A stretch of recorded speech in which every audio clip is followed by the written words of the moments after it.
Allow me to tell you a story. You may have heard this one before, but Europe is in conflict with Russia. It is the year 1935, and the two foremost superpowers on the continent are in conflict with each other.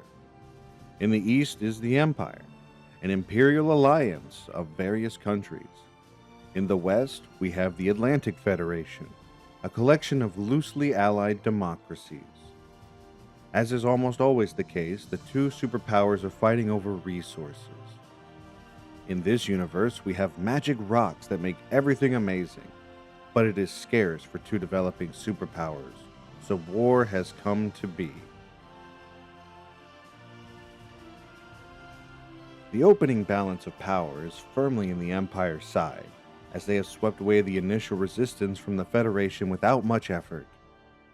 They have the advantage of both being militaristic, as well as a large pool of men to draw from, while the Federation pulls anyone they can find and tries to make up the difference with defensive warfare and their technology.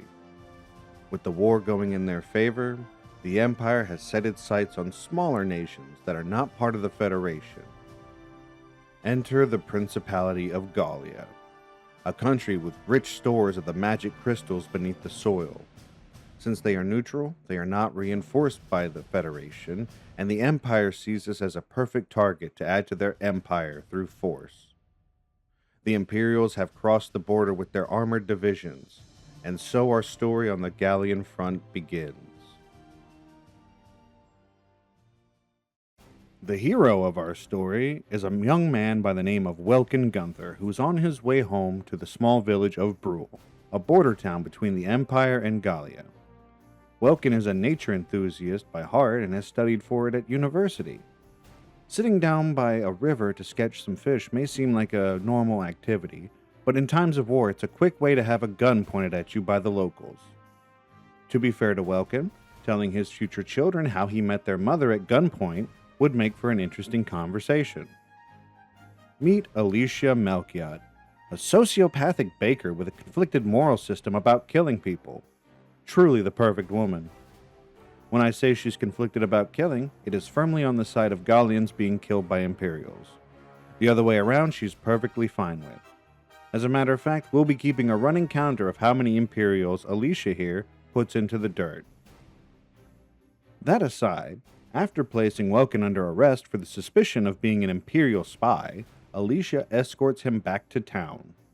Thankfully, Welkin's adopted sister, Isara, shows up and saves our hero before Alicia can put him into an oven. It turns out Welkin's father was a respected hero and general in the First European War, and Isara vouches for her brother being a bit autistic. A brief apology from Alicia later has the situation ramping down. But this is a war game. We can't have that, so it's time for some conflict. Those civilians from earlier making their way down the road are set upon by a group of scouts from the Imperial Army. These are the most incompetent scouts I've ever seen.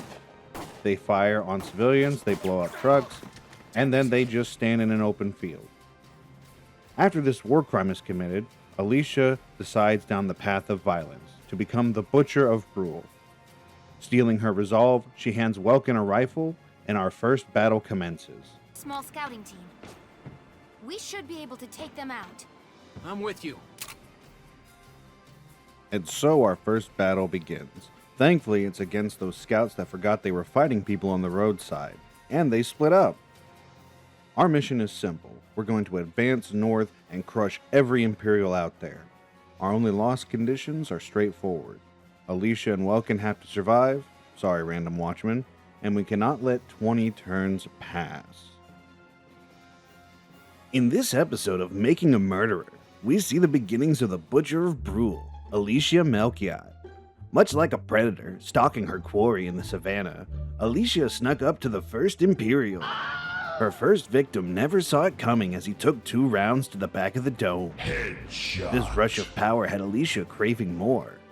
Sensing more prey across the bridge, the Butcher of Bruhl closed the distance with her second victim. While they tried to put up a fight, the adrenaline was too strong and Alicia quickly subdued the threat, leaving only 1 Imperial remaining in her first rampage. Her final victim was close enough to see the anger in the butcher's crazed eyes as she mercilessly shot him in the face 2 times. Ending this battle, Alicia comes out with a solid KD of 3. For her outstanding performance, Alicia was awarded A rank. Keep an eye out for this rising star, as we're sure this is only the beginning. With the battle concluded, let's see what our heroes think of what transpired. So it's begun. I'll do it. Even going to war, I'll do it.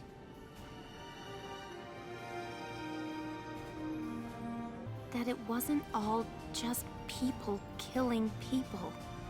That even in war, there was also new life.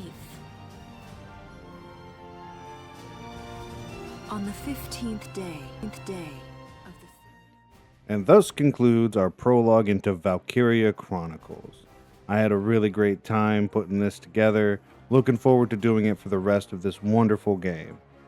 Thank you for passing the time with me, and I hope to see you on the next one. Till then.